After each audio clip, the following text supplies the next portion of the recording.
आप सभी को गुड मॉर्निंग। आपके अपने YouTube channel competitive English centre में आप सभी का स्वागत है। हमें उम्मीद है कि आप सभी अच्छे होंगे।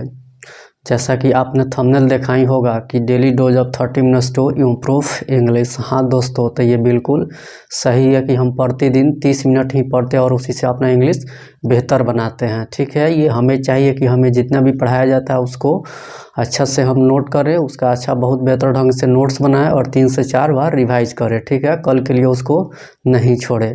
तो हम आर्टिकल्स पढ़ रहे थे जिसमें हम लोगों ने इंडेफिनिट आर्टिकल्स ख़त्म किया है, समाप्त हुआ है। ठीक है, हम इंडेफिनिट आर्टिकल्स को समाप्त किए हैं और डेफिनिट आर्टिकल्स पढ़ रहे हैं, जिसमें हमने एक लेक्चर पढ़ा है यूज़ ऑफ द। ठीक है, और आज हम उसे आगे पढ़ते हैं। तो आइए पढ़ते हैं आगे यूज़ ऑफ द। ठीक है, हम आर्टिकल्स पढ़ रहे हैं जिसमें हम definite articles use of the आज पढ़ेंगे। ठीक है, पिछले लेक्चर में कुछ हम लोगों ने इसमें पढ़ा था। ठीक है, आज हम rule number before the name of geographical direction.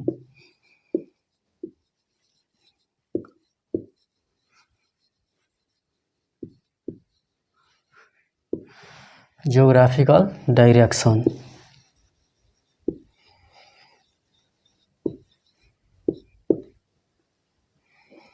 क्या है? Geographical direction before the name of geographical direction. ठीक है, जैसे कि एग्जांपल्स देखिए।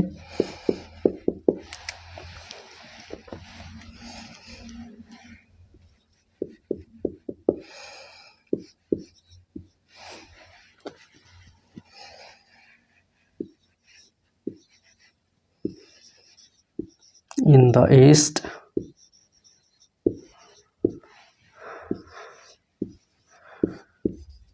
in the west,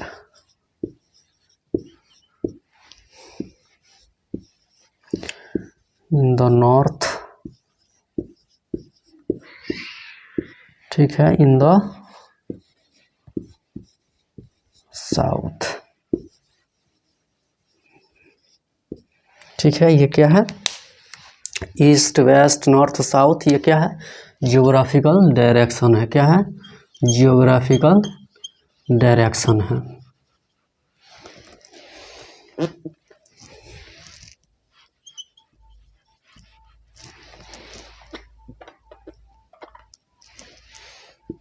क्या है? ज्योग्राफिकल डायरेक्शन क्या है कि before the name of geographical direction. ठीक है, ये जो ज्योग्राफिकल डायरेक्शन है, इनके नाम के पहले द का प्रयोग होता है। जैसे ईस्ट वेस्ट नॉर्थ साउथ, ये क्या है? ज्योग्राफिकल डायरेक्शन है। ठीक है, इनके पहले द का प्रयोग होगा। ठीक है, जैसा कि रहे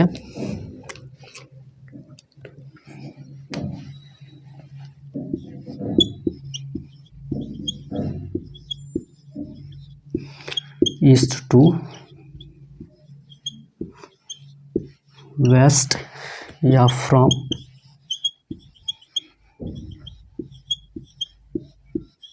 नॉर्थ टू साउथ, ये जो होता है एडियोमेटिक यूज है। क्या है? एडियोमेटिक यूज है।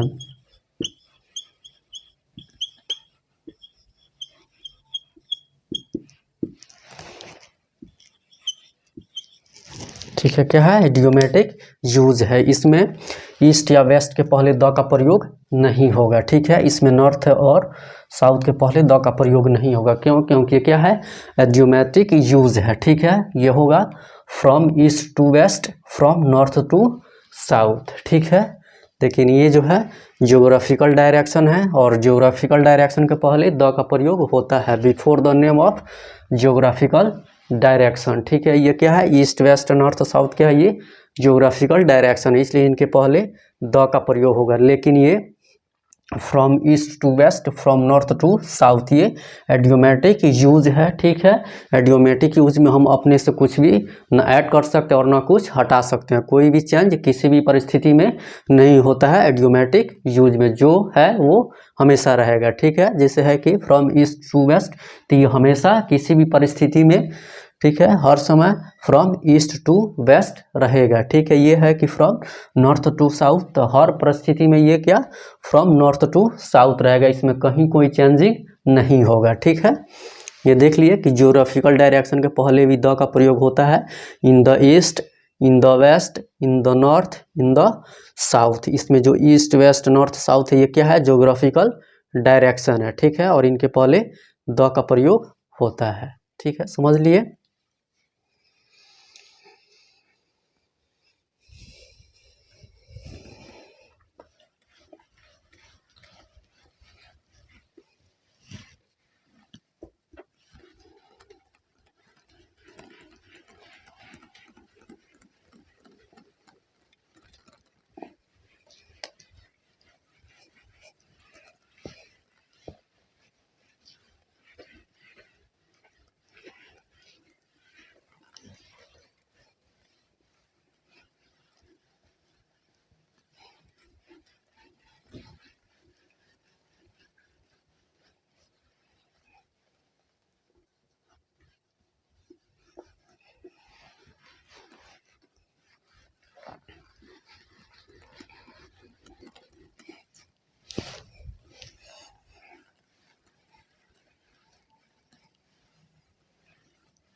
अब हम रूल नंबर 8 पढ़ेंगे। Before the name of physical position,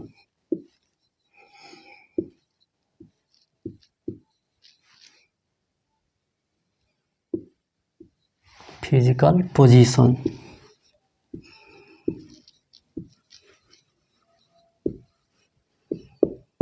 ठीक है, before the name of physical position. ठीक है, जैसे कि ये top, bottom,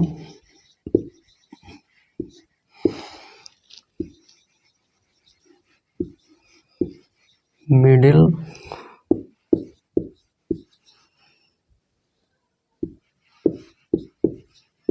centre, corner, etc.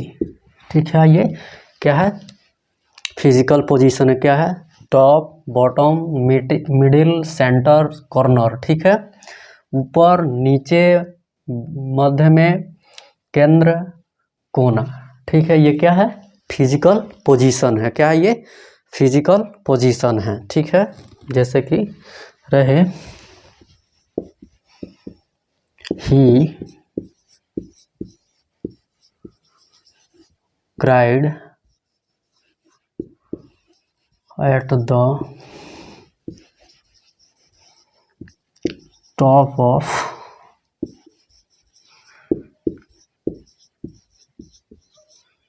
voice। क्या है, he cried at the top of his, he cried at the top of his voice, voice। ठीक है, क्या है, ये फिजिकल पोजीशन, और इसके पहले द का प्रयोग होगा। टॉप क्या है, फिजिकल पोजीशन है, इसलिए इसके पहले द का प्रयोग होगा। He cried at the top of his voice, वह ठीक है अपने सबसे ऊंची आवाज में चिल्लाया। ठीक है, और रहे कि ही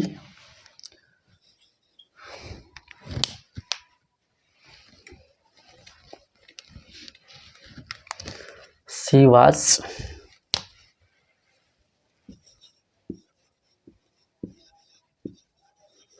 standing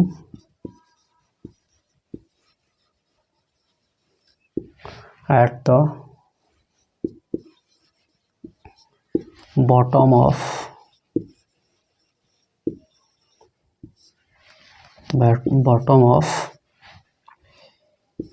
the hill।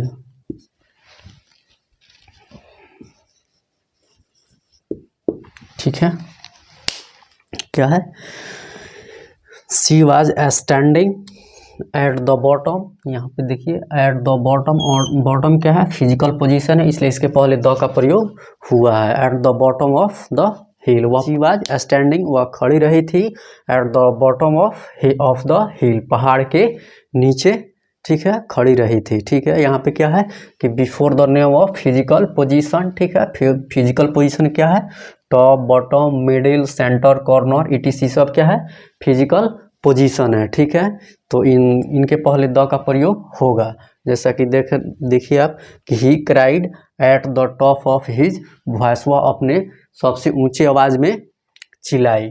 ठीक है, यहाँ पे क्या है, यहाँ पे टॉप जो है क्या फिजिकल पोजीशन है, इसलिए इसके पहले द का प्रयोग हुआ है। यहाँ पे है कि सी वाज स्टैंडिंग, वह खड़ी रही थी, सी वाज स्टैंडिंग, वह खड़ी रही थी, at the bottom of the हिल, वह पहाड़ के नीचे खड़ी रही थी। ठीक है,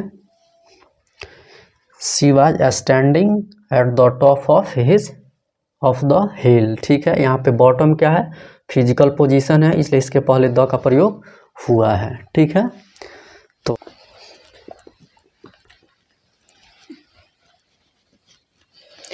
अभी हमने रूल नंबर 8 देखा था कि before the name of physical position. ठीक है, अब हम 9 नंबर में देखेंगे कि बिफोर द नेम ऑफ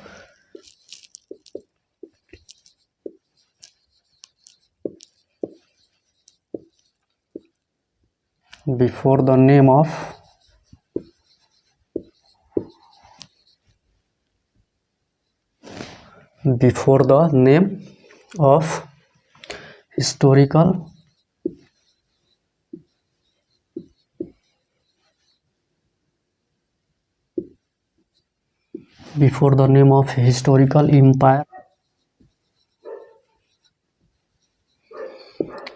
साम्राज्य,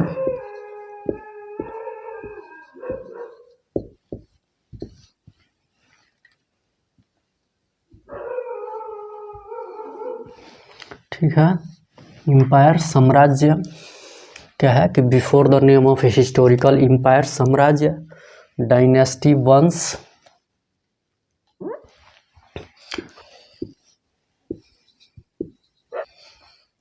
प्रिय या अवधि। Before the name of historical empire, dynasty, event, period या एज। ठीक है, क्या है 9 नंबर रूल कि before the name of historical empire, dynasty, event, period या एज। ठीक है, एम्पायर होता है साम्राज्य, डायनेस्टी वंश, इवेंट घटना, पीरियड या एज अवधि। ठीक है, इनके पहले क्या द का प्रयोग होता है। ठीक है, जैसे एग्जांपल से देखते हैं कि रहे, एग्जांपल्स क्या रहे कि ब्रिटिश एम्पायर, ठीक है, the British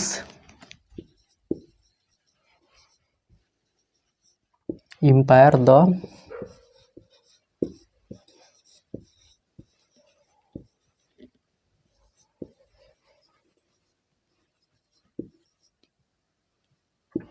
Roman empire, the Mughal empire,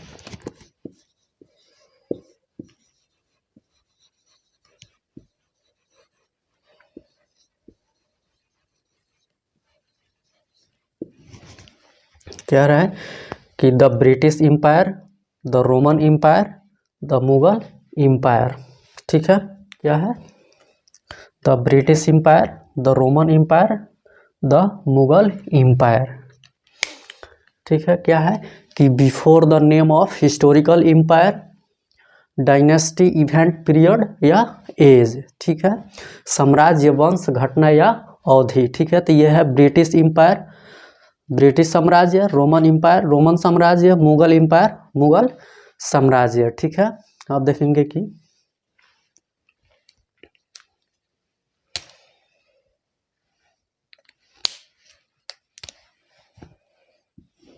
ठीक है रहे कि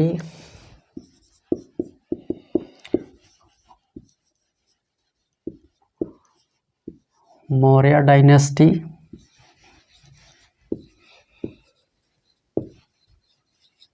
ठीक है, Chola dynasty, yes, slave dynasty.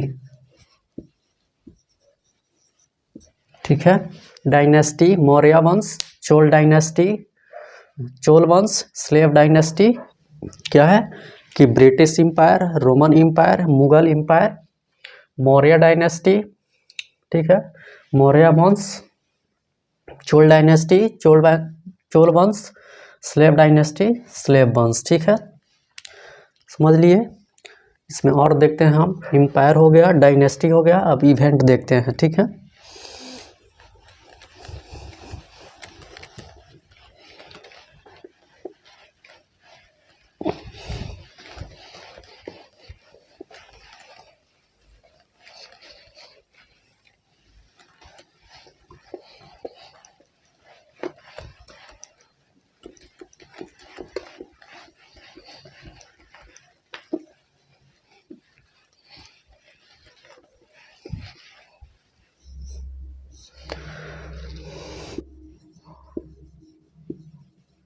Panipat,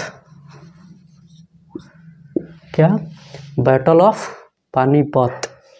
ठीक है, द बैटल ऑफ पानीपत। ठीक है, फ्रेंच, द फ्रेंच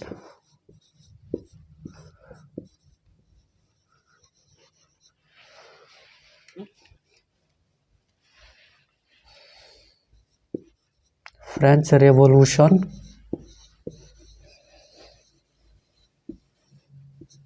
क्या, फ्रेंच रेवोल्यूशन। ठीक है, battle of Panipat, the French revolution. ठीक है, द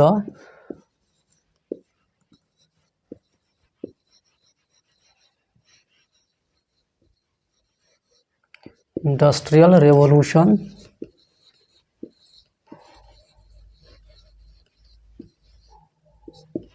ठीक है, इंडस्ट्रियल रेवोल्यूशन। ठीक है, उसके बाद रहे कि द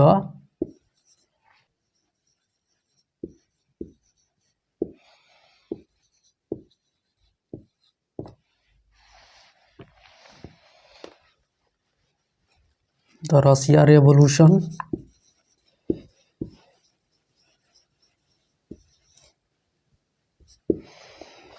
ठीक है, क्या रहे, ये सब क्या है, इवेंट है, घटना है। The battle of Panipat, Panipat का युद्ध।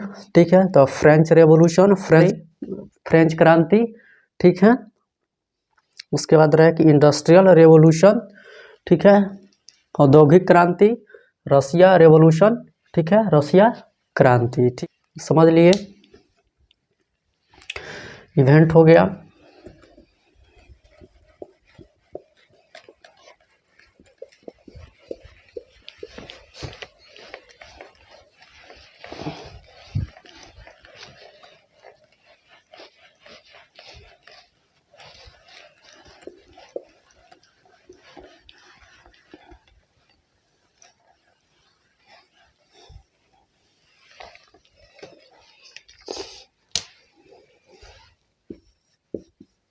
ठीक है,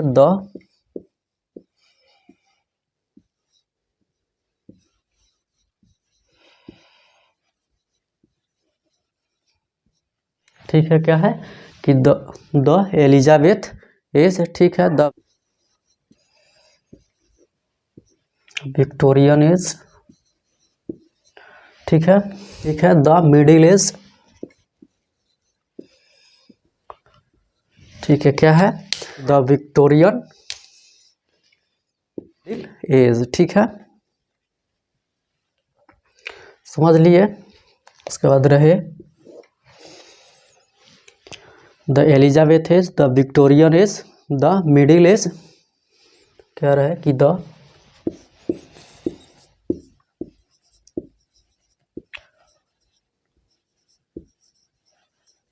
क्या, द रेस्टोरेशन पीरियड, नवीनीकरण। ठीक है, पीरियड ही हो गया, क्या हो गया, हमने ये एम्पायर देख लिया, डायनेस्टी देख लिया, इवेंट भी देख लिया, और पीरियड भी देख लिए। ये क्या है, सब के सब एज है, क्या है, एज है, अवधि है। The Elizabeth age, the Victorian age, the middle age, the restoration period. ठीक है, समझ लिए।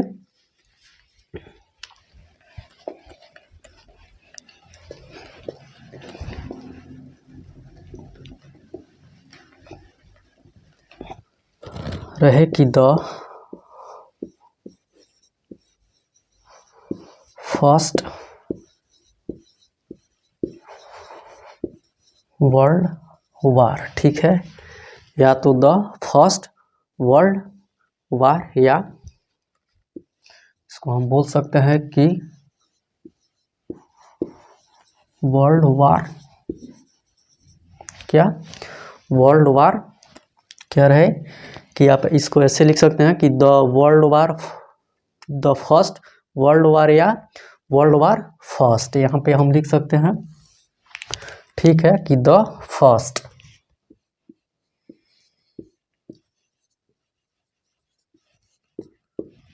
ठीक है, या इसको लिख सकते हैं कि द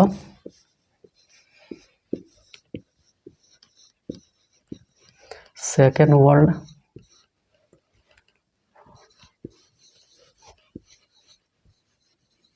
वार या वर्ल्ड वार सेकेंड। ठीक है,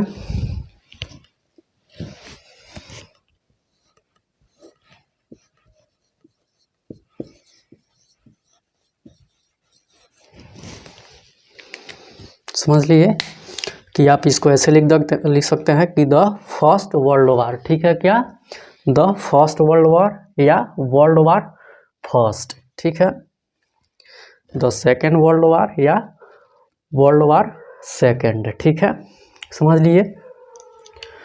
तो आज हम यहीं पे रहने देते हैं, फिर अगले लेक्चर में यूज़ ऑफ द पढ़ेंगे और उससे बहुत सारे एग्जाम्पल से समझने की कोशिश करेंगे। ठीक है, तब तक हमें चाहिए कि हमें जितना भी पढ़ाया गया उसका अच्छा से नोट्स बनाए, 3 से 4 बार रिवाइज करें। ठीक है, कल के लिए नहीं छोड़े। अगर वीडियो अच्छा लगे तो शेयर, सब्सक्राइब और लाइक कीजिए। अपने दोस्तों को भी बताइए कि जिनको भी इंग्लिश में प्रॉब्लम है इस प्लेटफॉर्म पर जुड़े, उनका इंग्लिश बिल्कुल ठीक होगा। ठीक है, इस प्लेटफॉर्म पे बेसिक इंग्लिश ग्रामर भी चल रहा है। ठीक है, जिसमें हम नाउन्स और देयर काइंड्स पढ़ चुके हैं, बहुत सारे एग्जाम्पल्स उसको समझने की कोशिश भी की है। ठीक है, और एडवांस इंग्लिश भी पढ़ रहे हैं जिसमें हम ये टॉपिक्स, आर्टिकल्स पढ़ रहे हैं, जिसमें इंडेफिनिट आर्टिकल्स हम समाप्त कर चुके हैं और डेफिनिट आर्टिकल्स चल रहा है, जिसमें हमने यूज़ ऑफ द कुछ पढ़े हैं और बहुत सारे बाकी है, उससे हम बहुत सारे एग्जाम्पल समझने की कोशिश करेंगे। ठीक है, और इस चैनल को सब्सक्राइब जरूर कीजिए कि जब भी कोई वीडियो अपलोड हो तो सबसे पहले नोटिफिकेशन आपको मिले। ठीक है, तब तक आप खुश रहिए, पढ़ते रहिए, मुस्कुराते रहिए। Okay, thanks.